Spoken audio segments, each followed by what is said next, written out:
네, 스갈에서 우리 함께 좀 살펴보도록 하겠습니다. 스갈에서 앞서 말씀드린 것처럼 학계에 2개월 조금 지난 다음에 등장한 분입니다. 이분은요 젊은 분이에요. 나이가 어려요. 그래서 자꾸 읽다 보면 소년 뭐 이런 표현이 자꾸 등장합니다. 그 표현의 나이라면 몇 살일까?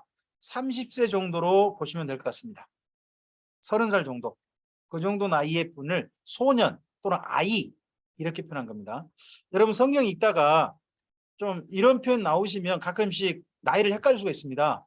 여러분 그 에레미야가 하나님께서 말씀 전하라고 했더니 뭐라고 하냐 그러면 저는 아이라 입이 두나에 말씀 전하기 어렵습니다라는 그런 표현이 나옵니다. 아이라 라는 표현이 나와요. 근데 그 아이란 나이가 몇 살일까? 30살인 겁니다. 성경에서 아이라 그러니까 우리는 아이 그러면 몇 살 떠오르세요? 초등학교도 못 들어간 애? 막 그런 식으로 떠오를 수도 있잖아요. 하나님은 그럴 때 절대 부르지 않습니다. 하나님께서 부르시는 나이는 항상 30살입니다. 30살. 선지자들이 자기가 어렸을 때를 아이 또는 소년이라고 표현한다라고 생각하시면 됩니다. 그래서 스가랴도 30대 또는 30살 그때 정도 분으로 여러분 생각하시고 읽으시는 겁니다. 그러다 보니까 바벨론 포로 귀한 자들 중에요. 바벨론 포로로 잡혀갔다가 2세 또는 3세 되는 분이 스가랴일 거예요. 그러다 보니까 이분은 바벨론 포로의 3세대 정도로 보입니다. 왜? 이또의 손자로 나오죠. 1장 1절에 이또란 분이 아마 바벨론 포로로 잡혀간 분일 겁니다. 그리고 이또의 아들이 있겠죠. 그리고 그의 아들의 손자, 이또의 손자인 이분이 여기 돌아온 포로 귀한 자들 중에 함께 왔는데 이분이 이때 사역을 한 거죠. 그러다 보니까 그 공동체에서는요 나이가 어린 사람인 겁니다. 나이가 어린 사람으로서 말씀을 조심스럽게 전합니다. 그래서 스가랴서의 특징이 하나 있습니다. 스가랴서에는요 책망이 없어요. 선지자인데 자기 공동체를 향한 책망의 말이 없어요. 책망의 말이. 왜요? 어리니까. 선지서 중에 책망이 없는 성경이 2권 있어요. 선지서 중에 한 권은 뭐였나요? 우리가 이미 보셨어요. 그게 요엘서. 요엘은 왜 책망이 없었나요? 이미 일을 당해버렸어요. 이미 일을 당해버렸기 때문에 책망하지 않았던 거고요. 여기 스가랴서는 왜 책망이 없죠? 스가랴서는 나이가 너무 어려워요. 지금 현재 그 공동체 중에서. 그러다 보니까 책망하지 않아요. 또 책망은 누가 다 하셨죠? 앞서서 학계가 하셨잖아요. 학계가 하셨으니까 스가랴는 책망하면 안 돼요. 어른이 하고. 여러분 산청도 가보시면요. 산청도 가보시면 노목사님께서 책망하시지 그 옆에 그 진도 빼는 강사들은 책망 별로 안 합니다. 저는 그렇게 생각합니다. 진도 빼는 강사들은 책망하는 게 아니라 진도를 얼른 빼드리는 거고 책망은 누구한테 맡기고 어른께 하시라고 그러고 그게 딱 저는 여기 학계 스가랴의 조합인 거죠. 환상의 조합 아닙니까 이게. 네. 이런 식으로 사역을 하시는 겁니다. 네. 자, 학계서의 내용을 좀 일부 읽어볼까요? 네, 김현숙 권사님 여기 앞에 화면을 보시고요. 첫 번째 읽어주실까요? 한번 제목부터 읽어주시죠. 네. 스가랴서 어르신 말씀이 옳습니다. 네. 학계 예언을 거들어 2개월 후 등장한 스가랴도 성전 건축 재개를 응원하였다. 그리고요. 나이 들어 성숙한 스가랴는 미래의 예루살렘과 거기에 오실 메시아를 보았다. 네, 학계서는 어떻게 읽으면 되냐? 어르신 말씀이 옳습니다 하는 어조로 읽으시면 됩니다. 그게 1장부터 6장. 자, 스가랴서는요 1장부터 6장을 하나로 읽으시는 거예요. 스가랴서는 3덩어리예요. 1장부터 6장 성전 건축 응원입니다. 성전 건축 응원인데 8개 환상을 보고요. 자기가 설명하는 게 아니라 천사가 설명하는 방식으로 이야기를 전합니다. 자기가 하는 말이 아니라 천사가 하는 말이 이렇다 하는 식으로 전달합니다. 그 다음에 7장 8장은요. 지금 성전 건축하고 있는데 그동안 금식을 바벨론 포로 생활 동안 계속 했는데 그걸 지속할까요? 하는 거에 대한 답변을 7장 8장에서 합니다. 그리고 9장부터 14장은 이 성전이 지어지고 난 다음 예루살렘에 있을 장차될 일, 거기에 대한 내용을 이야기합니다. 예수님의 초림과 예수님의 재림, 그때 정도 있을 내용을 이때 이야기하게 됩니다. 여러분, 스가랴서는요 1장부터 6장은요 1장부터 6장은 분명히 학계 선지자의 보조로 있습니다. 근데요 7장 8장이 조금 생각해 볼 만해요. 자, 이스라엘 민족이요 질문을 누구한테 하느냐 생각해 보세요. 학계 선지자가 계신다면 질문을 스가랴에게 했을까요? 학계에게 했을까요? 아마 학계에게 했을 겁니다. 그러면 7장 8장 이 질문을 스가랴에게 했다는 뜻은 뭘까요? 그러면 이렇게 생각해 볼 수 있습니다. 아, 학계 선지자가 지금 전면에 나설 수 없는 형편이 됐다는 겁니다. 하나님께로 가셨거나 네, 뭐 그런 형편이 되신 겁니다. 그러다 보니까 이제 질문을 누가 답해야 되는 나이. 예전에는 학계 선지자가 답하셨는데 이제는 스가랴가 답변할 나이가 된 게 7장 8장으로 생각하시면 됩니다. 그리고 9장부터 14장은요 더 나이가 든 거예요. 이제 학계 선지자가 뭐예요? 대표 선지자가 된 거죠. 장래 이야기를 이 성전 중심 공동체에게 앞으로 무엇을 소망하고 무엇을 기다리고 살아야 할지에 대해서 비전을 제시할 나이가 된 거죠. 이 공동체 앞으로의 비전 뭐라는 겁니까? 메시아를 만날 비전을 제시하는 겁니다. 생각해 보십시오. 여기 바벨론 포로 귀환 공동체에게는요 일단 뭐가 마련됐습니까? 성전은 마련됐습니다. 근데요 없는 게 있어요. 그들은 정말 있기를 원하는데 없는 거 뭐가 없을까요? 바벨론 포로 귀환 공동체에게 있기를 원하는데 없는 거.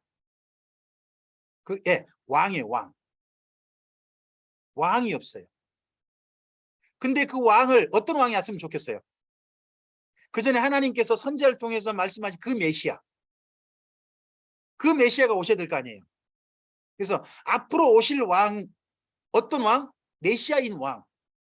그 왕에 대해 열망하도록 그 왕을 기다리며 이 예루살렘 성전 공동체로 미래를 그렇게 꿈꾸며 그렇게 살도록 격려하는 내용으로 9장부터 14장을 읽으시면 되는 거죠.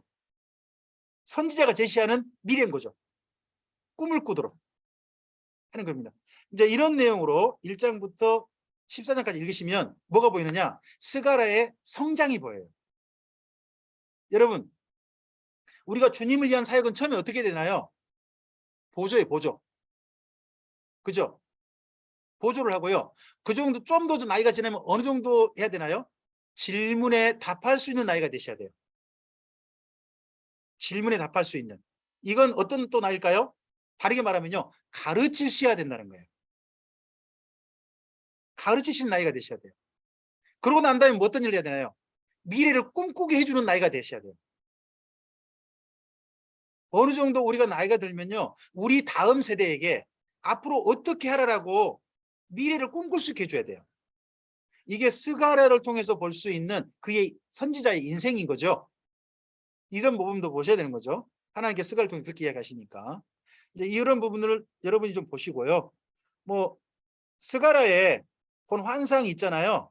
환상을 좀 몇 개 정리를 좀 해볼게요. 네, 1장부터 3장에 있는 환상인데요. 이 부분은 박남기 집사님께서 첫 번째 환상부터 좀 읽으실까요? 첫 번째 환상입니다. 말탄자들. 네. 화성류 70년 돌아오신 하나님. 이 단어를 중심으로 1장에서 읽으신 겁니다. 여러분, 화석류가 뭐예요? 화석류 나무의 사이에 선 말탄자가 등장해요. 화석류가 뭘까요? 이건 그래서 원어를 찾아보시는 게 중요해요. 화석류 그러니까 저도 뭔 말인지 모르겠어요. 근데요, 이게 뭐냐 그러면요. 그 지중해성 기후 있잖아요. 거기에서 그 주변에 집들이 울타리로 만드는 나무들이래요. 집을 지을 때 울타리 있잖아요. 울타리. 우리나라 같으면 그 예전에 나무로 울타리를 만든다 그러면 어떤 나무를 심으셨어요? 울타리로 만든 나무 그러면. 김현숙 권사님 어떤 나무라고요? 쌀이나무. 쌀이나무? 네. 그래가지고 저 빗자루 만들기 위해서. 네, 그리고 네네. 우리나라에서는 사실은 저 뭐랄까 좀 담벽을 만드는 나무들은 여러 종류가 있는 것 같아요. 우리 시골에서는요 아무도 못 들으라고요. 아무도 못 들으라고 팽자나무를 심으신 집도 있어요. 그런 집은 들어오지 말라는 뜻이죠. 들어오지 말라는 뜻이기도 하고 집 주변으로 심는 나무가 여러 나무가 있어요. 그죠? 그런데 이스라엘 민족이라든지 이쪽은요 집을 지으면 그 집 울타리로 화석류 나무라는 나무를 심은대요. 이거 지중해성 기후 그쪽 나오는 나무래요. 그럼 이 나무가 있다는 말은 무슨 뜻이에요? 이스라엘 민족이 포로 기한에서 성전만 건축하고 사는 게 아니라 뭐도 짓고 산다. 각자들의 집도 짓고 살게 될 것이라는 이미지인 거죠. 화석류 나무가. 거기에 그게 첫 번째 환상의 중요한 이미지예요. 그림으로 그들이 좀 상상하게 만든 거죠. 그 다음에 두 번째 1장 두 번째 읽어주실까요? 내 뿔 강대국이 괴롭히지 못하게 하심. 네 뿔은요 강대국을 의미해요. 이스라엘 민족 그동안 괴롭혔던 강대국. 근데 그 강대국을 하나님께서 저 북쪽에 그냥 큰 전쟁의 소식이 있어가지고 더 이상 괴롭히지 못하게 하실 것이다. 사실 지금 페르시아 제국이 이 성전 공사 못하게 지금 막아버린 거잖아요. 근데 페르시아 제국이 다른 데하고 전쟁하다 보니까요. 이제 이쪽 성전 공사 이쪽엔 신경을 잘 못 쓰는 거예요. 또 여기는 괜히 문제 삼아봤자 뭐 전쟁하는 쪽에 힘을 모아야 되는데 문제 삼아봤자 나라가 힘들고 하니까 그냥 좋게 넘어가는 거죠. 그래서 성전 공사가 이 나라의 국가의 반대가 없도록 그걸 하나님께 조처하실 것이다 하는 내용을 거기서 이야기하시는 거예요. 그 다음에 두 번째 2장 읽으실까요? 측량줄 예루살렘 건축 오라 네. 다시 택하심. 네, 그 단어를 중심으로 읽어보시대요. 여러분 측량줄은 두 가지로 성경을 써요. 측량줄은 하나는요. 어디를 파괴할 때 측량줄을 잰다고 나와요. 여러분 건물을 지을 때뿐만 아니라 건물을 무너뜨릴 때도 그 파괴 공법이 들어가잖아요. 그래서 예루살렘이라든지 사마리아가 무너질 때 보면 측량줄을 사마리아를 측량줄 지었던 그 측량줄을 예루살렘에 재가지고 예루살렘을 그냥 아예 뒤집어 엎어버릴 것이다 하는 말씀이 여러분 선지서에 나와요. 그때 측량줄 파괴할 때 써요. 근데 여기 2장에 나오는 측량줄은요. 예루살렘 건설이에요. 성전만 건설된 게 아니라 예루살렘 성벽이 건설될 것이고 규모가 커져가지고요. 본래 규모보다 더 넓게 사람들이 모이게 될 것이다 하는 내용이 2장에 있어요. 자, 그 다음에 3장의 부분 읽으실까요? 대제사장 사면복권 성전 봉사 예표의 사람. 네, 여기 3장에 가시면요. 대제사장 여호수아가 뭔 죄를 지었나 봐요. 그래서 하나님 앞에요. 더러운 옷을 입고요. 사탄이 하나님 앞에 참소하는 광경을 봐요. 여러분 거기 3장 그러면 3장에 사탄이 여호와께 참소하는 내용 보인다면 거기 3장 1절 있지 않습니까? 어느 성경 떠오르세요? 우리 앞서서 한 성경 떠오르셔야 되는데 욥기 있잖아요. 사탄이 하나님 앞에서 의인을 대적하는 장면. 이게 나오는 중요한 이스라엘 민족의 깨달음. 이게 바벨론 포로기한 때 깨달음으로 보여요. 그래서 이때 좀 비슷한 의미로 나오죠. 근데 아닌 게 아니라 이 여호수아는요. 뭔 죄를 지었대요. 그래서 더러운 옷을 입고 있어요. 근데요. 그 더러운 옷을 하나님이 대신에 깨끗한 옷을 입히시고요. 심지어 선지자가 부탁해가지고 관도 써요. 관도. 하나님 여러분 한번 생각해 보세요. 대제사장이 하나님 앞에 서는 때가 언제죠? 제사로 말해봐요. 제사. 그게 대속죄일이에요. 근데 이 대제사장이 자기 죄가 커가지고요. 그 앞에 서기가 어려운 거예요. 지금요. 대속죄를 주제할 주제가 안 되는 거예요. 근데 하나님께서 그를 용서하셔서 대속죄를 주제할 수 있도록 그걸 대제사장이 그 일을 할 수 있도록 사면해 주시고 복권도 해주신 장면을 보여주세요. 그러면 생각을 해보세요. 대제사장이 이렇게 대속죄를 드리려면 뭐가 먼저 마련돼야 될까요? 성전이 지어져야 이게 할 수 있을 거 아니에요. 성전이 지어져야. 그래서 이 대제사장 여호수아의 사면 복권은 성전이 지어지는 걸 전제로 한 사면 복권인 거죠. 네. 그다음 4장입니다. 읽으실까요? 두 감람나무 네, 잠깐만요. 제가 여기까지 해드려야 되죠. 네, 기름 다시 부음 읽어주세요. 받은 다시 읽어주세요. 두 감람나무 기름 부음 받은 스룹바벨과 여호수아. 네, 여기 지금 이스라엘 민족 바벨론 포로 1차 기한자들의 대표 지도자가 누구라고요? 스룹바벨과 여호수아잖아요. 그죠?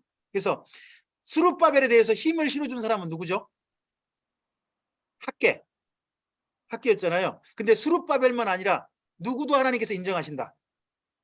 대제사장 여호수아도. 그 두 분을 다시 중심해 가지고 이 성전 중건을 시작할 수 있도록 하는 하나님의 계시를 선지자가 이렇게 전달하는 거죠. 4장에서. 그 다음에 5장입니다. 두루마리 계신 주 앞에 더 이상 범죄하지 말라. 네. 여기 5장에는요. 5장에 두 개가 나오는데 하나 더 읽어주세요. 5장이요. 에바 여인 여신 문화는 바벨론으로. 네, 이 이야기가 학개서에도 있어요.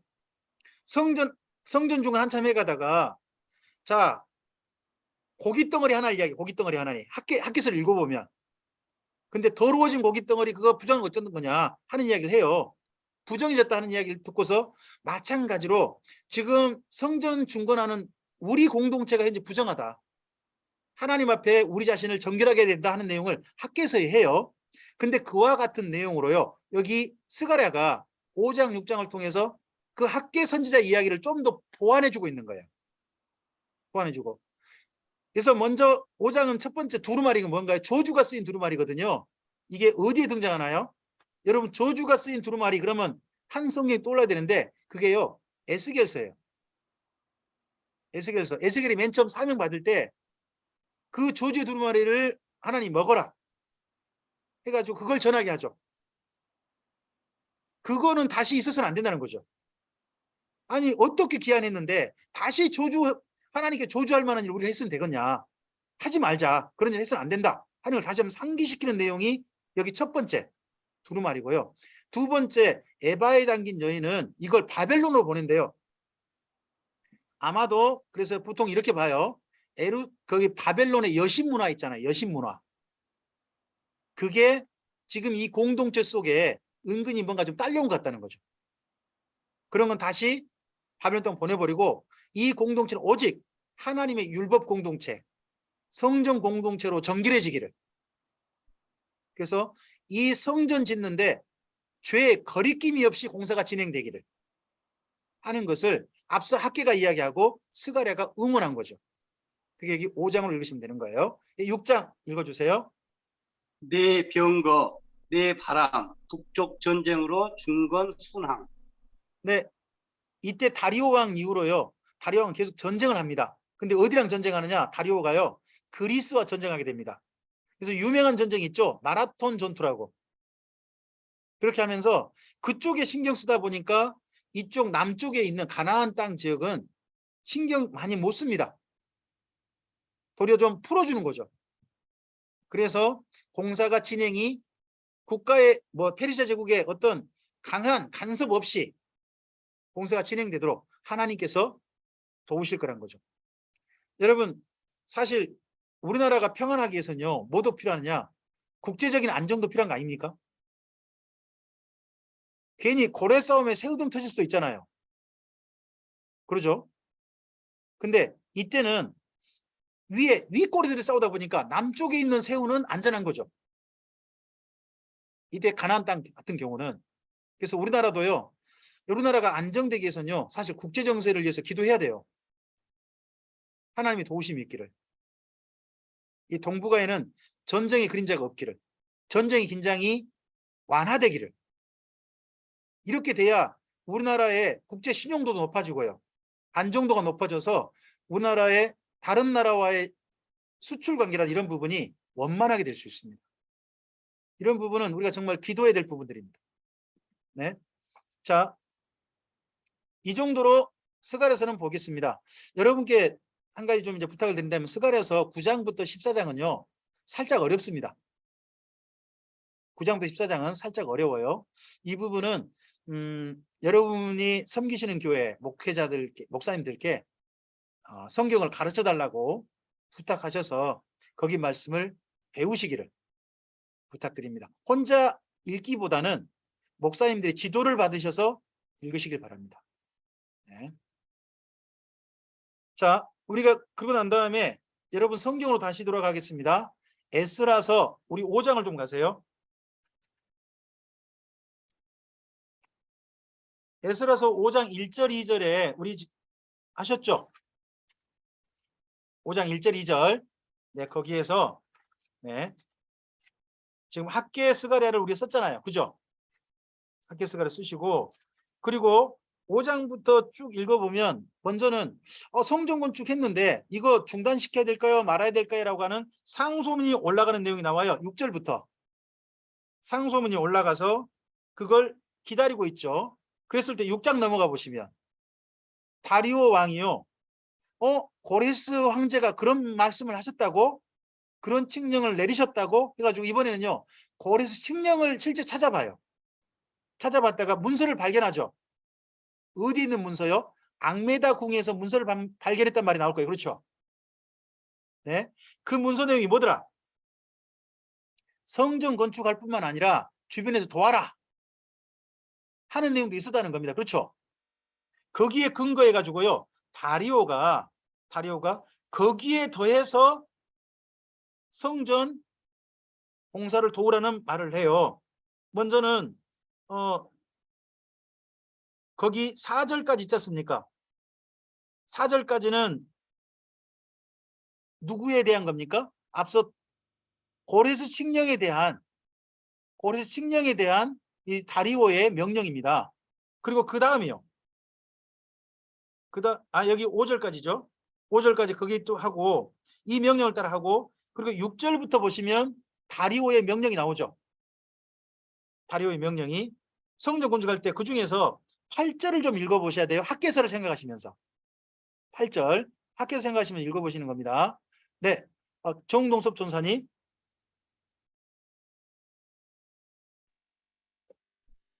에스라 6장 8절이요. 네네. 네.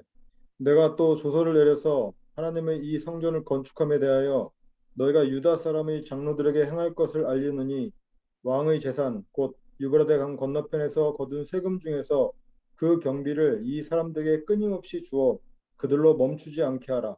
네, 거기 8절 옆에다가 여러분 써놓으실 만한 말씀이 있어요. 써놓으실 표현. 그게 만국의 보배예요. 이게 학개서에 아까 있었던 이야기죠. 이거 다리오 왕이 정식으로 명령 내려가지고 이걸 하게 한 거죠. 그래서 여기는 6장에서는요. 고레스 칙령에 근거한 다리오 조서예요. 다리오. 그래서 거기 12절 보시면 조서를 새롭게 내린 분의 이름이 나오죠. 끝에 이와 같이 다리오가 조서를 내린다. 한동이 돼가지고 고레스 칙령에 근거한 다리오 조서가 새롭게 내려와서 성전 건축을 했다는 겁니다. 그래서 성전 건축이 언제 끝납니까? 여러분 거기 15절 보세요. 15절 다리오 왕 제6년에 끝나죠. 다리오 왕 몇 년에 성전 건축 시작했다고요? 앞서서 2년이었잖아요. 그럼 6년이면요. 4년 만에 완공해버린 거죠. 그러면 페르시아 제국에서 돈을 얼마나 후원했는가가 보여요. 성전 건축 제대로 할수록 팍팍팍 후원했던 것 같아요. 그러다 보니까 아주 짧은 시간에 성전 공사가 완공됩니다. 그 대신에 이때요. 페르시아 제국에서 돈을 자꾸 보태주니까 화려하게 못 짓고요. 비교적 조금 좀 간단하게 지었다고 해요. 그래서 이거에 대해서 이스라엘 민족이 마음에 안 들어 하다가 나중에 헤로드 왕이 넓게 크게 지어준다고 하니까 좋아했다고 하는 그런 이야기가 있습니다. 네. 어쨌든지 거기 6장까지 보시면 학개 스가랴의 선지 예언 거기에 따라 하나님께서 도우신 내용이 실제 성취한 내용이 여기 6장까지 내용인 거죠. 그리고 나서 거기 6장 끝에다가 에스더서 쓰셨잖아요. 네. 그 아하수에로 왕 때 이야기를 잠깐 보자는 거죠. 네. 화성동 목사님께서 여기 파워포인트를 좀 첫 번째 읽으시겠습니까? 가운데요. 네.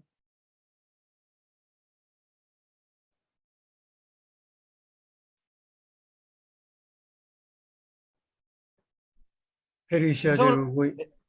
에스더서 남편이 지켜주신다.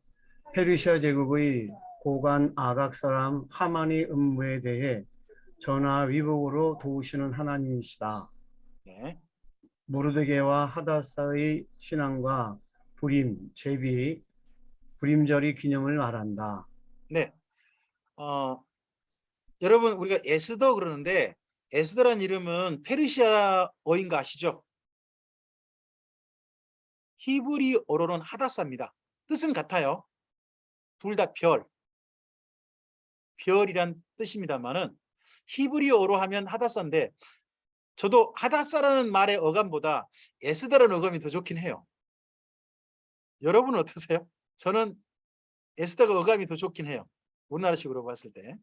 그래서 우리가 에스더로 좀 많이 인용하는데 이 이야기는 다리오 왕의 아들 다리우스 히스타페스의 아들 아하수에로 때 이야기입니다. 아하수에로 때 이야기인데 이게 전쟁 준비하다 터진 일이에요. 자, 김영규 장로님께서 옆에 좀 읽으실까요? 1장이요. 큰 잔치와 술 기운 때문에 어떻게 되어버렸어요? 한 왕비가 폐해져 버리고요. 새로운 왕비가 마련하겠다는 거죠. 2장요. 왕비 에스더와 궁궐 문지기 모르드게 네, 에스더가 왕비가 되었고 그때 궁궐 문지기는 모르드게 했다는 거예요. 잠깐만요, 장로님. 모르드게하고 에스더의 관계는 어떻게 되죠?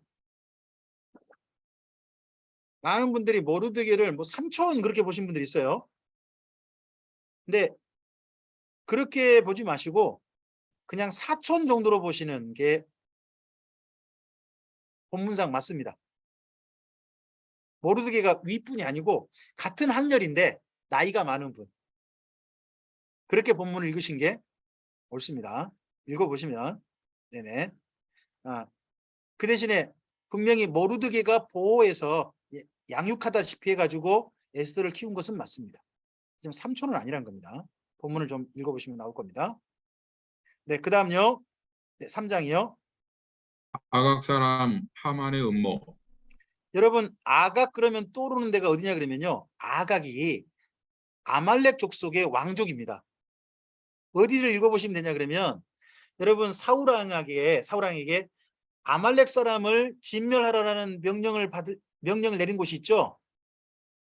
그죠? 사무엘상서에 그때 보시면 거기에 아말렉 사람의 왕을 가리켜서 아각이라고 표현하고 있습니다. 아각이라고 말해요. 그래서 그 아말렉 족속의 왕의 후손이 살아남은 것 같아요. 살아남아 가지고 페르시아 제국의 뭐가 된 거예요? 고위 관료가 된 거죠. 아하수에로의 총애받는 신하가 된 거예요. 그래서 이제 보통 여기를 이야기할 때 아말렉 사람을 진멸하지 않는 바람에 이런 일이 벌어졌다 해가지고 여러분 에스더서와 관련해서 이런 제목도 들어 있습니다. 아말렉 사람을 진멸하라 하는 그런 설교를 할 때도 물론 있습니다. 네. 그래서 아말렉 족속과 이스라엘 민족의 2차전 비슷한 이야기가 여기 이야기다. 그렇게도 볼 수 있을 것 같습니다. 사실은. 네. 그 다음 4장입니다. 모르드게와 유대인의 위기 제가 여기 유대인이라고 썼는데요. 이거 잘못 쓴 겁니다. 유다인이라고 해야 됩니다. 본문 속에 읽어보시면 유다인으로 나올 겁니다. 유다인. 유대라는 말은 언제 나오나요? 유대라는 말은요. 로마 제국 때 나옵니다. 로마 제국 때 그 지역, 그걸 유대 땅에 사는 사람. 그래서 유대인 그렇게 나오고 여기는 아직 유다 지파이잖아요. 남유다여서 여러분이 에스더 이때는 유다로 하신 게 옳습니다. 제가 지금 글을 잘못 지금 써놓은 겁니다. 약간 표현이 시대가 구분이 되니까 그건 좀 정리해서 보신 게 좋습니다. 그리고 여러분 모르드게가 여기 아각 사람 하만에게 절을 하지 않죠. 아니 유대인들은 왜 궁궐 문직인데 고위 관료들한테 절하지 않을까요? 그가 아말렉 사람이어서 아말렉 사람인 하만에게만 절하지 않았을까요? 아니요. 다른 사람에도 절하지 않았을 겁니다. 한번 여러분 한 사건을 좀 떠올리셔야 됩니다. 그게 뭐냐 그러면요. 여러분 신상에게 절하지 않다가 풀무불에 들어간 사건 기억나십니까? 느부갓네살 때 그렇죠. 하나냐 미사엘 아사랴가 들어가지 않아 가지고 그때 느부갓네살 왕이 인정해 주죠. 인정해 주죠. 그래서 신한테는 유다인들은 신한테 절하지 않아도 된다. 오직 여호와 하나님께만 전해도 된다. 할 뿐만 아니라 하나 더 허용된 것 같아요. 여러분 신한테 절하지 않는다면 유다인들은 누구한테만 절할 수 있다. 자기 신에게만 절해라. 하는 특권까지 허용이 된 것 같아요. 바벨론 제국 때부터. 그게 허용이 되고 전통이 돼가지고 지금 페르시아 제국 때까지 온 것 같아요. 그게. 그래서 그러한 전통을 따라서 여전히 자기 하나님에게만 절하는 사람이 누구? 모르드게인 거죠. 궁궐 문지김에도 불구하고. 근데 그런 전통, 그런 유다인들이 못마땅했던 사람이 하만. 또 뿐만 아니라 하만뿐만 아니라 하만 주변에 있는 사람들도 그런 유다인들의 그런 특권에 대해서 전통에 대해서 못마땅한 사람들이 제법 있었을 걸로 보입니다. 그런 사람이 짝짝꿍된 사건인 걸로 보면 되는 거죠. 네, 그 다음요. 잠깐만요.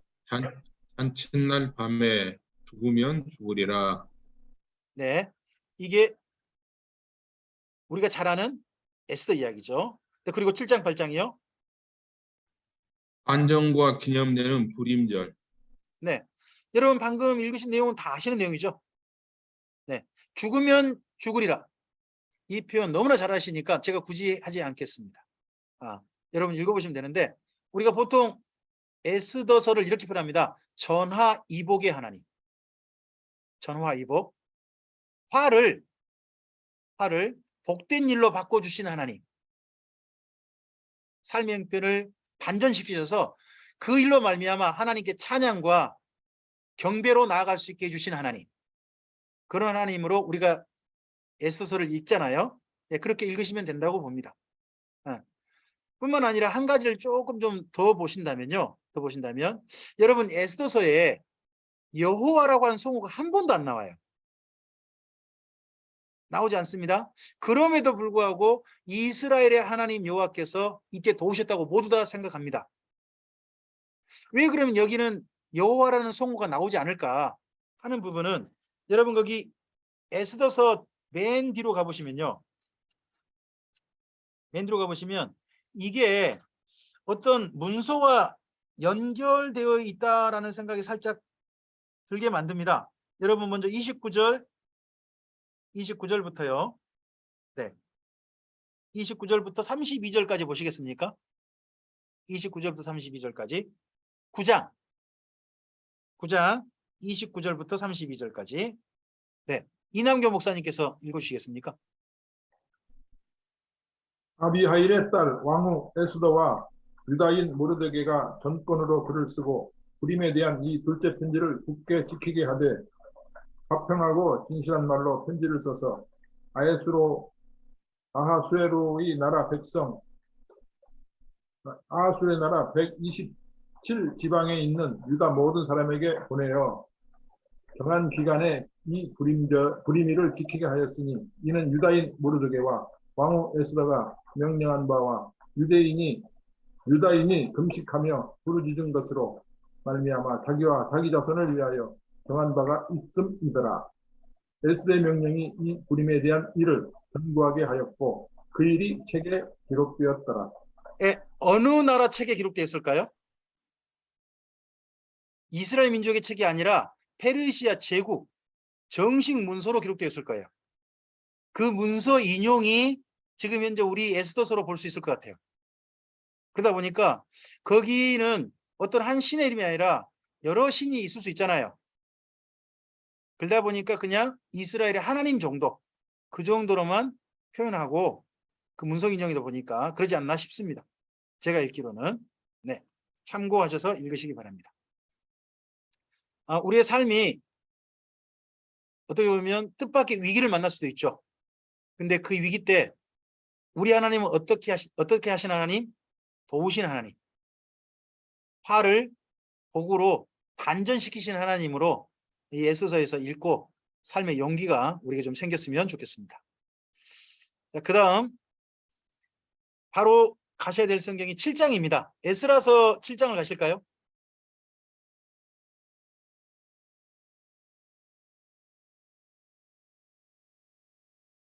에스라서 7장 보시면 어떻게 시작합니까?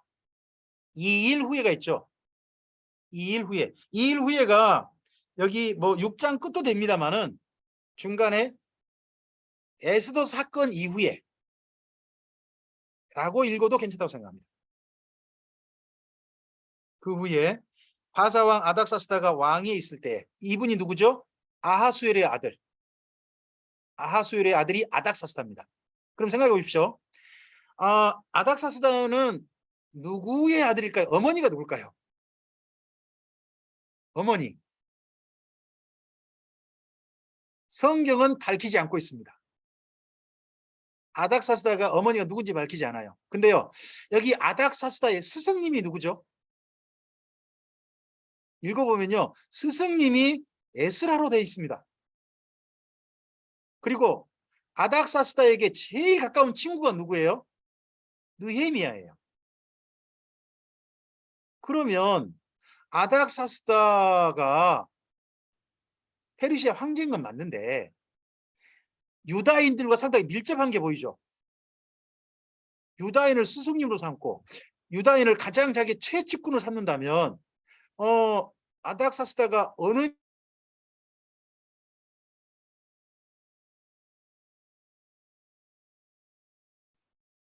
그냥 상상입니다. 상상. 이건 어디까지나. 이 사람이 누군지는 우리 몰라요. 어느 민족 사람인지 모릅니다. 항우 와스디의 아들일 수도 있고요.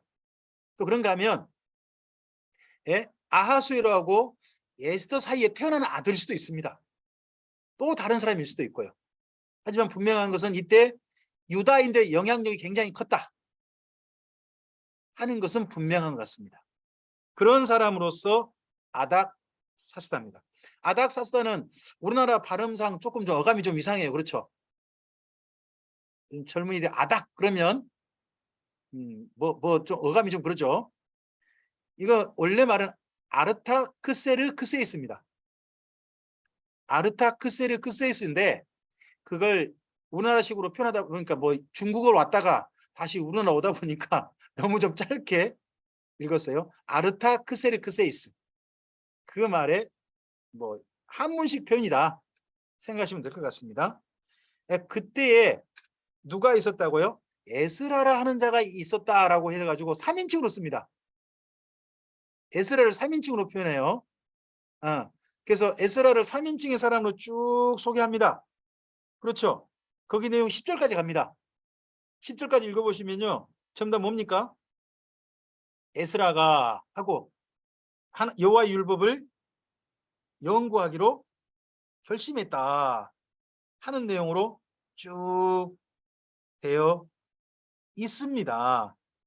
있는데 거기 11절 이하로 이 에스라가 포로 이제 귀환할 결심을 한 게 나옵니다. 앞서 귀환해가지고 귀환 준비해 가는 내용이 쭉 나와요. 근데 나오고 난 다음에 명령을 드디어 왕의 그 조서를 받는 게 26절까지죠. 받고 나서 27절 가보세요. 27절부터 28절, 27절, 28절 정보영 목사님 읽어주실까요?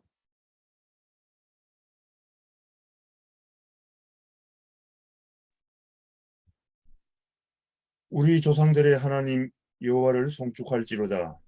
그가 왕의 마음에 예루살렘 여호와의 성전을 아름답게 할 뜻을 두시고 또 나로 왕과 그의 보좌관들 앞과 왕의 권세에 있는 모든 방백의 앞에서 은혜를 얻게 하셨도다.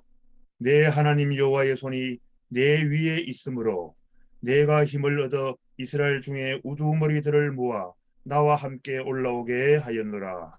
네. 앞서서 뭐 10절까지는 에스라라고 그냥 썼잖아요. 그러다 갑자기 여기 27절에 글을 쓰시다가 너무 감격하셔서 거기에 28절에 그만 나로라고 하시죠. 그러고 난 다음에 그다음부터는 그냥 에스라는 말 쓰기 그냥 포기합니다. 전부 다 그다음 뭐라고 씁니까? 나로 합니다. 그리고 8장도 넘어가면 어떻게 합니까? 그냥 나. 그래서 글 쓴 분이 누구시다가 딱 뽀록 났죠. 에스라서는 누가 썼다? 아, 에스라가 썼구나 하고 그만. 처음엔 좀 뭐 3인칭 방법으로 쓰다가 이렇게 좀 되고 말았어요. 이분이 아마도 이렇게 쓴 것은 그 다니엘서를 좀 본받고 싶지 않았을까 하는 생각도 해보기도 하고 합니다. 근데 그만 중간에 이렇게 좀 포기하고 그다음부터 나라고 쭉 씁니다. 자, 제가 파워포인트 장면을 좀 해봤는데요. 에스라는 분이 어떤 분일까 하는 거에 대한 내용입니다. 한 분이 좀 읽어주셨으면 좋겠습니다. 조 목사님 다음이니까. 네, 정성남 목사님. 1번이요. 2차 귀환자 대표 황제 자문 3대 랍비. 황제 법률 자문으로 보입니다. 법률 스승. 그리고 유대교에서는요. 3대 랍비 중에 한 사람으로 여기 에스라를 꼽습니다. 그래서 심지어 유대교의 시조로 에스라를 보통 본다고 합니다. 유대교의 시조. 예수님 때 유대교 있잖아요. 바리새인들의 종교. 거기가 이분이 대표다 합니다. 2번요. 구약 성경 정리, 율법 교육 결심. 지금 현재 우리가 보는 구약 성경 있지 않습니까? 39권. 그것 중에 바벨론 포로 이전의 성경을 정리하신 분이 이분일 거라고 많은 분들이 생각을 합니다. 제가 이제 그 정도까지 연구를 못 해보고 잘 모르는데요. 글을 읽어보면요. 창세기부터 여기 에스라서까지 거기 내용에 문체가요. 역사서라든지 선지서 같은데 전체 역사서 같은 문체 있지 않습니까? 그 문체가 비슷하다고 합니다. 근데 그렇다면 정리한 분이 한 분일 거란 거죠. 정리한 분이 한 분일 것이다. 그래서 본래 자료가 있었는데 역사 자료 이런 자료가 있었는데 지금 현재 우리가 보는 성경으로 정리하고 글을 전체적으로 모으시고 편집하신 분이 누구시겠다. 에스라시겠구나 하는 것으로 많은 분들이 짐작을 한다고 합니다. 제가 그 정도까지는 뭐 원어를 모르고 하니까 저는 그냥 그런다 그러니까 카더라 통신입니다. 제게도. 혹시나 원어를 제대로 이제 연구하시고 하신 분들 있으면 정말 그러한가 혹시 한번 살펴주시기 바랍니다. 네. 그렇게 학자들이 이야기하시니까 일리가 있으실 겁니다. 그 정도로 이제 그분들 연구하신 분들이니까요. 네. 그래서 구약 성경 총정리를 여기 에스라가 있다라고 보면 뭐 거의 틀리지 않는다고 합니다. 네, 3번이요. 이방인 통혼 개혁, 돕는 위로자 느헤미야. 네. 성경을 가르치려고 율법을 가르치려고 귀환했지만 와서 보니까요. 율법 교육을 받을 만한 형편이 안 됐습니다. 먼저 이 공동체가 정결하게 되고 난 다음에 해야 되겠다는 생각을 가지게 됐어요. 왜 그러냐 보니까요. 얘들이요. 히브리 말을 못해요. 언어가 엄마를 따라서 전혀 다른 족속의 말을 하지 유대인들의 언어를 못하는 거예요. 이걸 보고 알아보니까 1차 포로 귀환자들이 한 여기 에스라가 올 때까지 73년 기간이 지나거든요. 그 사이에 그 주변 족속하고 결혼을 많이 해버린 거예요. 많이 해버려가지고 피가 많이 섞인 거죠. 이걸 보고 여기 에스라가 강력하게 이래서는 안 된다 하고 이렇게 저는 이렇게까지 해야 되겠냐 싶은데요. 강제 이혼시켜버립니다.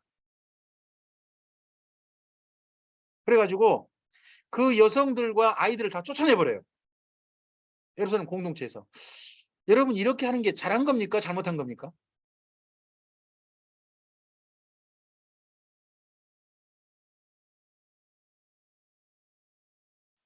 각자 행패에 따라 우리가 평가합시다. 근데 저는 꼭 그렇게까지 해야 될까 하는 생각을 해보긴 합니다. 근데 그만큼 여기 포로 귀환 공동체들에게는요. 이방인과 통혼 문제가 심각했다는 겁니다. 생각해 보십시오. 여러분 특별히 무슨 성경을 보셔야 되느냐. 사사기 있죠. 여러분 사사기라고 하는 종교 암흑기가 온 이유가 뭡니까? 가나안 땅을 정복할 때 거기 먼저 원주민들을 쫓아내지 못했죠. 그리고 원주민들하고 섞였죠. 섞이다가 원주민들을 전도했습니까? 원주민에게 전도를 당했습니까? 그러다 보니까 그 다음에 이스라엘 민족이 하나님을 섬겼습니까? 이방인 신한테 자꾸 바람을 피웠습니까? 바람을 피게 된 이유가 이방인과 통혼 문제 아니었습니까? 그렇다면 이 바벨론 포로 기한 공동체가 하나님을 섬기는 공동체로 진짜 정착하기 위해서는요, 먼저 뭐가 필요해요? 오직 하나님만 섬기는 순수한 사람들로 공동체를 이루는 게 필요하다 하는 생각을 가졌을 거 아니겠습니까? 더더구나 그런 생각을 가진 에스라에게는 이 이방인과 결혼 문제가 심각하게 보였을 겁니다.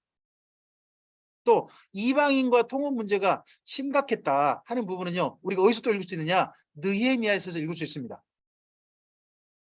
느헤미야에서 이런 이야기를 해요.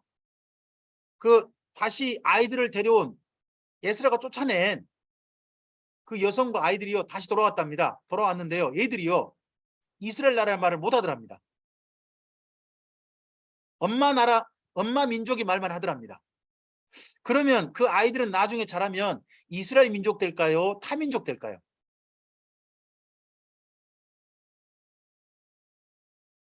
그런 고민은 있습니다.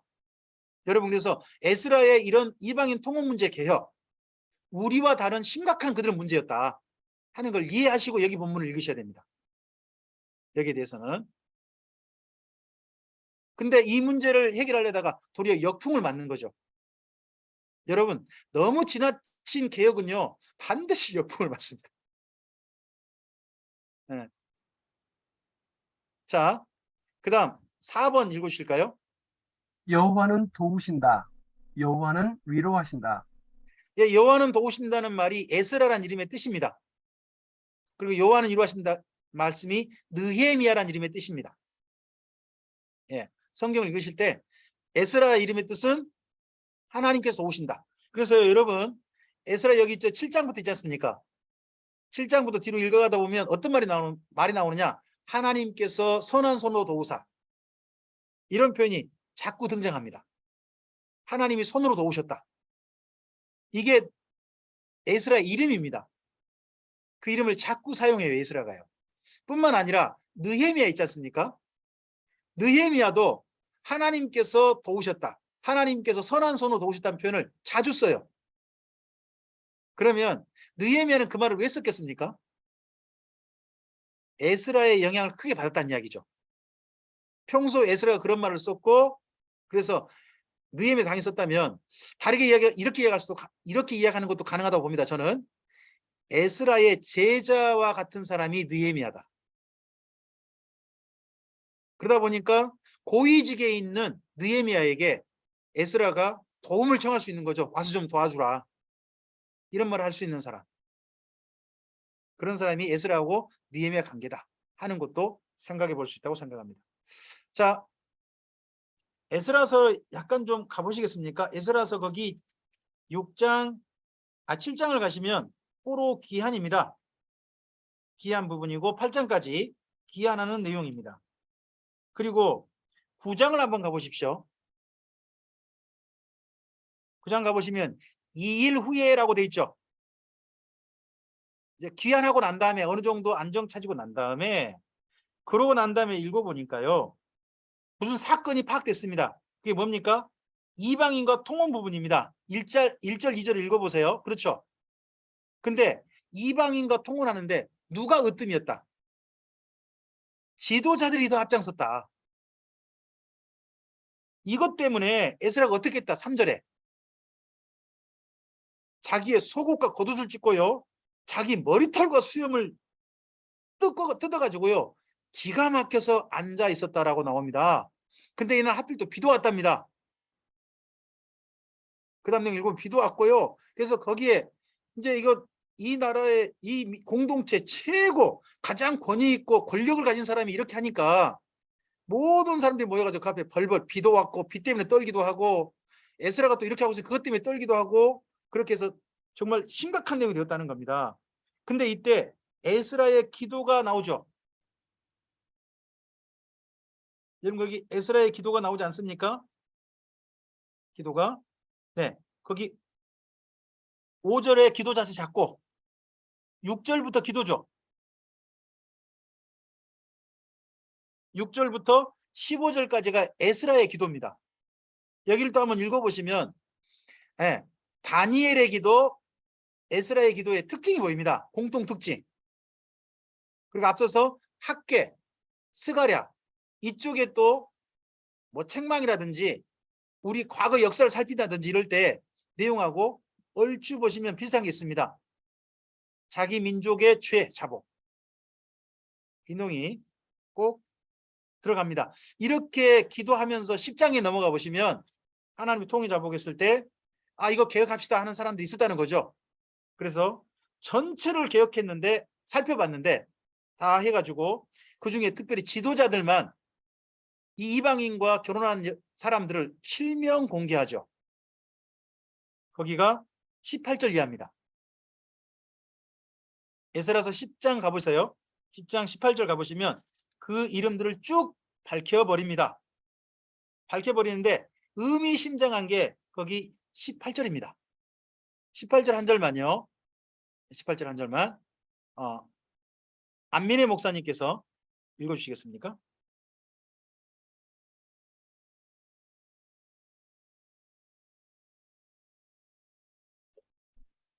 18절이요? 10장 네. 18절?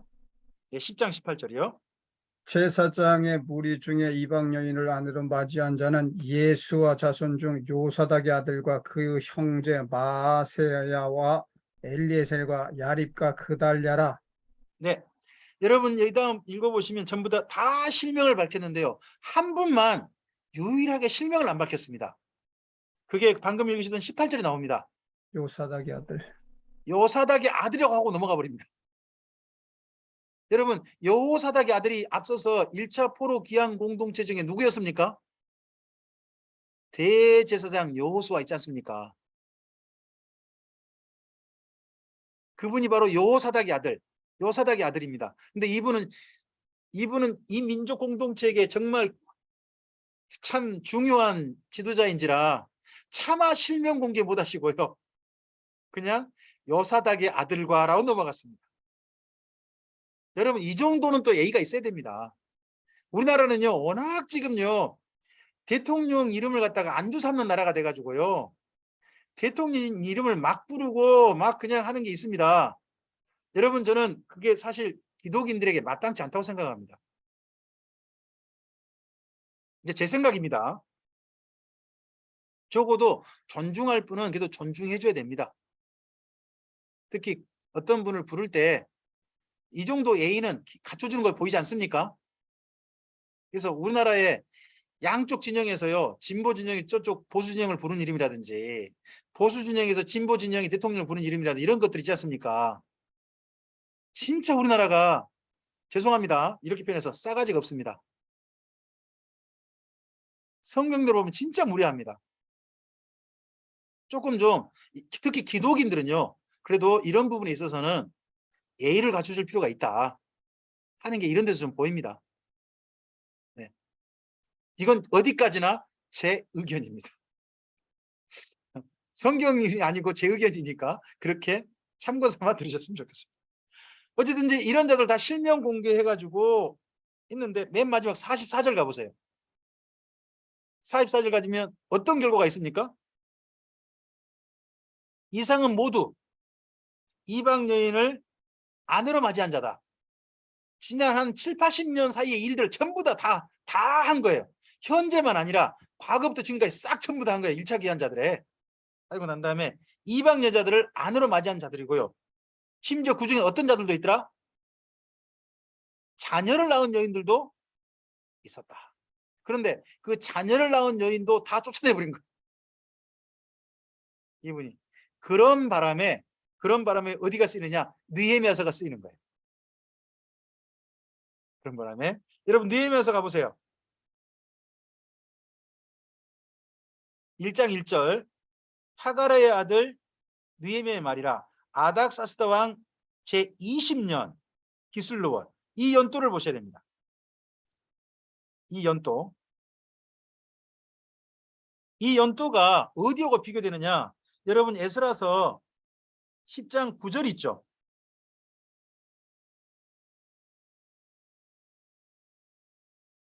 (10장 9절) 혹시 연도 보인가요? 때는 아홉째 달 20일에 이렇게 돼 있죠? 아, 죄송합니다. 연도는 아니네요. 연도는 아니고 연도가 지금 나온 데가 어딘가요? 첫째 달 12일.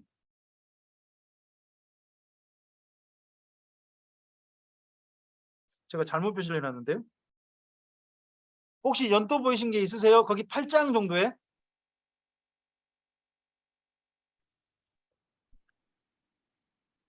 7장 7절에 하나 있어요. 7장 7절인가요? 예. 아, 아닥사스당 제7년 이때부터 준비해가지고 오고 하면 7년에 준비해서 왔다. 20년이면 7년 빼면 몇 년이 되죠? 13년, 14년이 돼요. 13년, 14년. 그래서 2차 기한과 3차 기한 사이는 14년 혹은 13년으로 봅니다. 거기. 네, 말씀해 주셔서 감사합니다. 저도 표시를 꼭 좀 해놔야 되겠네요. 저 꼭 이게 숫자에 요즘 점점 약해져 가지고 죄송합니다. 그러면 에스라가 이렇게 이방인 통혼에 대해서 개혁한 연도가 언제겠어요? 오자마자 했겠죠. 오자마자. 그러고 난 다음에 어려운 일 당한 게 아주 초기일 겁니다. 그래가지고 몇 년을 버텨본 거예요? 적어도 10년 넘게 버티신 거죠. 10년 넘게 버티셨는데 그 버티신 사이에 어떤 일이 있었는가 하는 내용을 느헤미야서 다시 한번 가보세요. 1장에 2절부터요 3절입니다. 2절부터 3절. 네, 최명훈 장로님 읽어주실까요?